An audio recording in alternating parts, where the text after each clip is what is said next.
Assalamualaikum warahmatullahi wabarakatuh. Alhamdulillahilladzi hadana lihada wa ma kunna linahtadiya laula an hadana Allah. Laqad ja'at rusulu rabbina bil haqq. Alhamdulillahilladzi ja'alana muslimin. Allahumma tawaffana muslimin. La mubaddilin wa la mughayyirin bi rahmatika ya arhamar rahimin. Allahumma salli ala sayyidina Muhammadin al-fatihi li jami'il alamin wa syafi'il mudhibin wa qaidil gurril muhajjalin wa ala alihi abhuril kamilin wa ashabihil hadinal muhtadina ila yaumiddin. Pertama-tama marilah kita panjatkan puja syukur kehadirat Allah Subhanahu wa taala.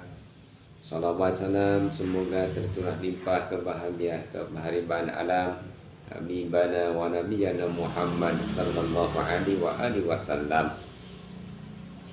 Pada kesempatan yang berbahagia ini Al-Fakir akan membacakan pasal yang ke-34 yang berbunyi min alamatin najhi fin nihayati ar-ruju' ilallah fil bidayah. Suatu tanda akan lulusnya seseorang pada akhir perjuangannya jika selalu tawakal menyerahkan kepada Allah sejak awal perjuangannya.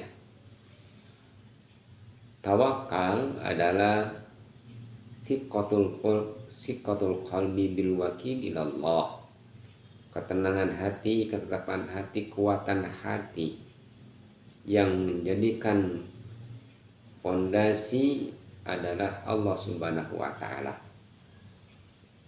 Setiap tingkah kita untuk supaya menjadi suatu yang baik, maka amal kita harus diawali dengan rasa tawakal kepada Allah Subhanahu wa taala. Oleh karena itu, guru-guru kita mengajarkan ketika kita berangkat bekerja mengucapkan bismillahi tawakkaltu ala Allah. Bismillahi, aku membaca bismillahirrahmanirrahim dengan asma Allah. Lalu ada kalimat tawakkaltu 'ala Allah. Aku bertawakal kepada Allah Subhanahu wa taala. Kalau kita melaksanakan kegiatan kita masing-masing, maka dengan melaksanakan kegiatan kita masing-masing, kita sudah menyandarkan diri kita kepada Allah Subhanahu wa taala. Oleh karena itu, Sayyid Abdullah bin Awi Al-Haddad dalam kitabnya yang bernama Kitab Risalah Al-Mu'awwanah menyebutkan walil mutawakkil as-sadiq salasu alamat. Al-ula alla yarju ghairallah wa la yakhafu illallah wa alamu dhalika alla yadul qawbil haq indama yurja wa yukhsha adatal mu'minin kal umara was salatin. Sayyid Abdullah bin Awi Al-Haddad menjelaskan bahwa bagi orang yang bertawakal kepada Allah Subhanahu wa taala ada tanda-tandanya. Tanda yang pertama adalah dia tidak pernah mengharap kecuali hanya mengharap pertolongan Allah Subhanahu wa taala. Dia tidak pernah mengharap kecuali ridho Allah Subhanahu wa taala. Itu yang pertama. Dan dia tidak takut kecuali hanya kepada Allah Subhanahu wa taala.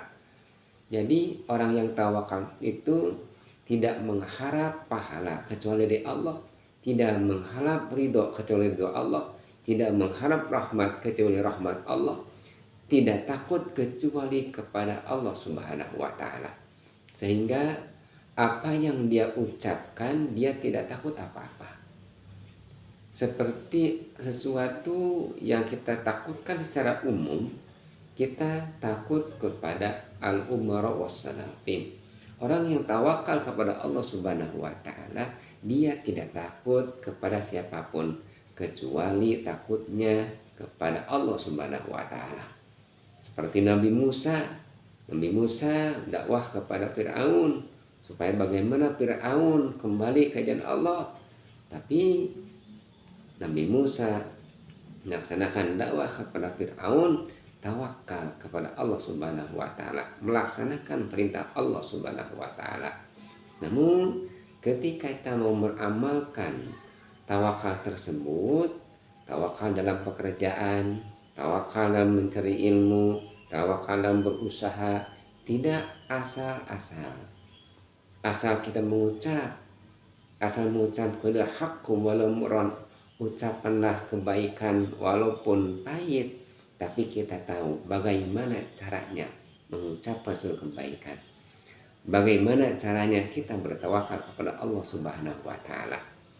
Oleh karena itu al-amal yahtajul amal ila arba'ati asya. Ketika kita mau beramal itu diperlukan empat perkara. Yang pertama, supaya kita tidak salah dalam beramal, al ilmu qabla badi. Harus punya ilmunya.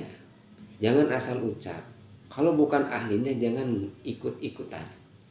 Kita ilmu ahli dalam agama. Kita yang diperbicarakan di masalah agama. Orang ahli politik yang berbicara ahli politik, berbicarakan ahli politik. Orang ahli seni berbicara dengan keseninya. Orang ahli ekonomi berbicara masalah ekonomi. Jangan kebalik-balik. Kebanyakan kita orang beragama berbicara politik. Orang berseni berbicara masalah agama. Dan terus dibulak-balik. Yang akhirnya apa yang dia ucapkan itu tidak sinkron. Maka perlu ilmunya. Untuk beramal itu sebelum kita melaksanakan amal, ilmunya dulu dipersiapkan. Al ilmu qabla badi. Mau kerja ilmu dulu, mau berusaha ilmu dulu, mau cari mengambil masyarakat ilmu dulu diawalkan. Setelah ilmu baru usaha kita dengan niat. An-niyatu fima bada'i. Niat di awal pekerjaannya. Bagaimana dia niatnya? Apakah dengan usaha itu dia hanya mencari hadiah dunia? Maka dia akan ta'ab saja, capek saja, atau dia untuk mencari ridha Allah.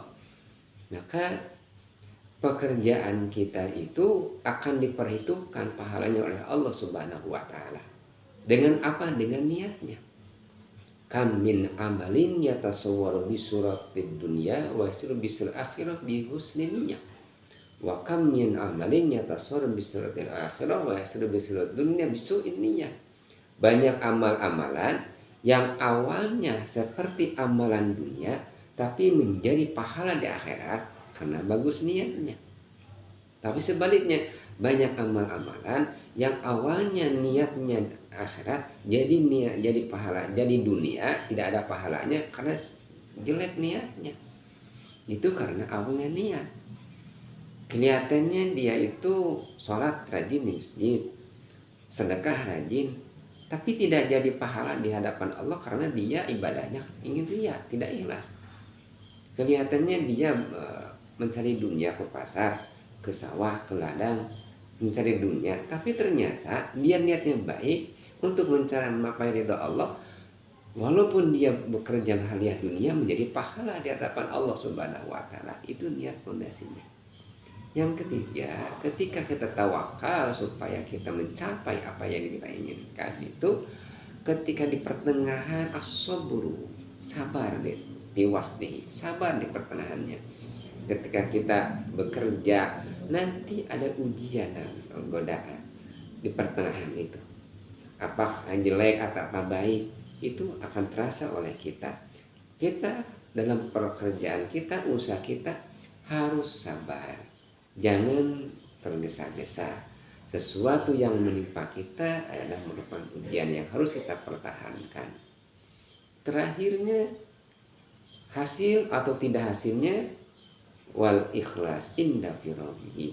Ikhlas setelah selesai usaha kita mendapat hasil ataupun usaha kita tidak mendapat hasil, maka itu sudah dipasrahkan kepada Allah Subhanahu wa taala. Di hadapan Allah tetap mempunyai pahala walaupun hadiah dunianya kita tidak mendapat keuntungan.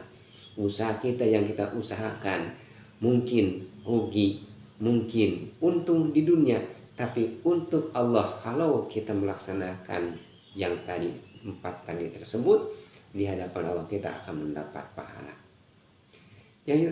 Yang kedua, kata Sayyid Abdullah bin Alwi Al-Haddad dalam kitabnya Syiar Mu'awwanah, yang kedua, as-sa'al la yadkhula qalbuhu hammur rizqi sikatu bidamanillah bihaythu yaqusu qalbihi inda faqdi ma yahtaju ilaihi kasukunihi fi halal judi asyad. Yang kedua, tanda orang yang tawakal itu tidak memasukkan ke dalam hatinya rasa mang-mang, rasa bingung tentang masalah rezeki. Itu karena rezeki itu sudah dijamin oleh Allah Subhanahu wa taala. Dia ada rezeki, dia tenang. Tidak ada rezeki juga dia tenang. Punya uang dia tenang, tidak punya uang juga dia tenang. Bahkan wa asyad, lebih tenang. Kenapa? Karena dengan punya uang kita berpatokan bahwa kebahagiaan itu kepada uang. Tapi ketika tidak punya uang, kita kebahagiaannya kita langsung menyandarkan diri kepada Allah. Allah yang akan merubah diri kita. Maka di sanalah orang yang mutawakil, orang yang bertawakal kepada Allah itu tidak ada pernah bingung. Punya uang tidak punyanya, hatinya tenang. Itu orang yang bertawakal. Nahnu narzuqukum wa iyyahum, kata Allah dalam surat Al-An'am, kami yang memberi rezeki kepadamu dan kepada mereka. Semakin banyak tanggungan kita, semakin banyak rezeki. Maka harus semakin yakin kita kepada Allah Subhanahu wa taala. Kita dulu belum nikah, tanggungan cuma diri kita pribadi. Rezekinya pun rezeki untuk kita pribadi. Setelah menikah kita jadi berdua, rezekinya jadi 2, rezeki kita dan rezeki istri kita berdua. Setelah punya anak 1, rezekinya jadi 3, punya anak 2, jadi 4, terus berkembang. Tambah rezeki, tambah tanggungan kita, tambah rezeki akan diberikan oleh Allah dengan syarat kita yakin kepada Allah. Karena kita itu tidak yakin kepada Allah Subhanahu wa taala, bahwa yang memberi itu usaha kita. Sesungguhnya yang memberi itu Allah Subhanahu wa taala, dengan syarat kita harus dekat kepada Allah Subhanahu wa taala. Allah tidak mungkin salah dalam memberi rezeki. Allahumma la mani'a lima a'taita wa la mu'tiya lima mana'ta. Allah tidak ada yang sanggup bisa. Kalau Allah mau memberi, tidak ada yang bisa menahan pemberian Allah. Kalau Allah sudah menahan, walaupun kita mau memberi, tidak akan sampai kepada orang yang kita beri. Allahumma la mani'a lima a'taita wa la mu'tiya lima mana'ta wa la radda lima qadait wa la yanfa'u dzal jaddi minkal jaddi. Jadi orang yang bertawakal kepada Allah yang sungguhnya, kata Sayyid Abdullah bin Haddad Alwi, jadi dia itu tidak pernah bingung dengan masalah rezeki. Apakah kita sudah sampai di sana? Masih jauh. Yang ketiga, kata Sayyid Alwi Al-Malik Abdullah bin Alwi dalam kitab Syiar Mu'awwanah, sebutkan wasanisu alla yadribu qalbuhu fi madhamil khawf ilman annama akhtada min kulli yusibahu wa ma asabahu lam yakun liyukhti'ah.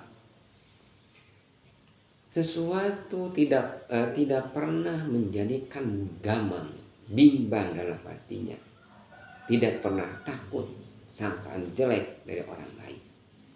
Sesuatu yang diterima oleh kita itu tidak mungkin kesalahan dari Allah Subhanahu wa taala. Tidak ada Allah pernah memberi kesalahan kepada kita, tidak ada sesuatu yang asal-asalan yang diberikan Allah kepada kita.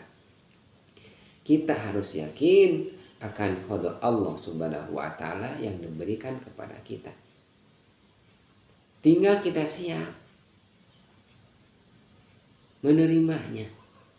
Bagi orang muslim, yakin semua diatur oleh Allah. Orang yang beriman yakin semua urusan itu diatur oleh Allah Subhanahu wa taala. Dan setiap orang mukmin tidak ada suatu kejelekan bagi orang yang mukmin, bagi orang yang beriman. Baginda kita Nabi Muhammad sallallahu alaihi wasallam memberikan bersabda, kata beliau, ajaban li amril mu'minin inna amrahu kullu khair. Aku kagum kepada orang-orang yang beriman. Ternyata semua urusan orang yang beriman itu baik. Tidak ada urusan orang yang beriman tidak baik. Semuanya urusan orang yang beriman itu baik.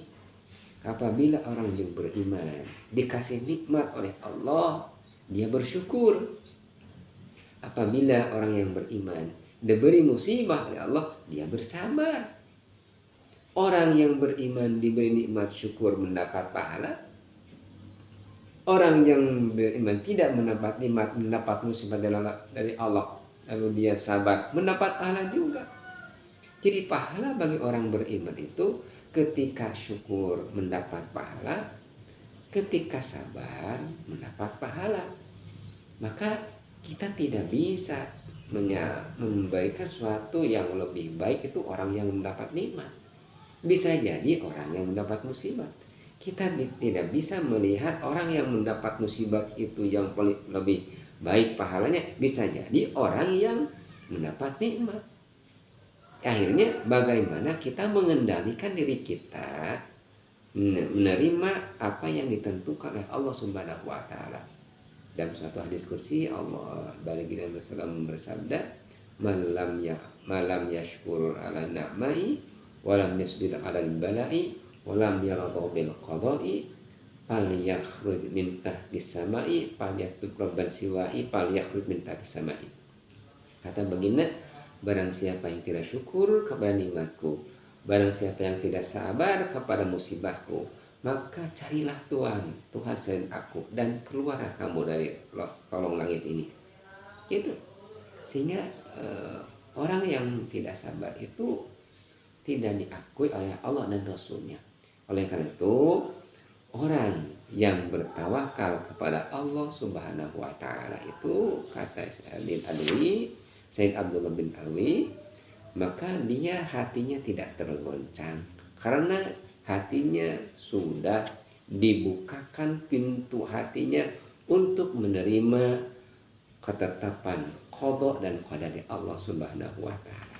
Maka diulang lagi, makalah ini menerangkan kepada kita orang yang akan berhasil di akhir, dia akan tawakal di awal. Maka kita harus membenarkan tawakal kita kepada Allah Subhanahu wa taala. Semoga ada manfaatnya. Terima kasih atas perhatiannya. Mohon maaf atas kekurangannya. Wallahu muwaffiq ila aqwamit thoriq. Wassalamualaikum warahmatullahi wabarakatuh.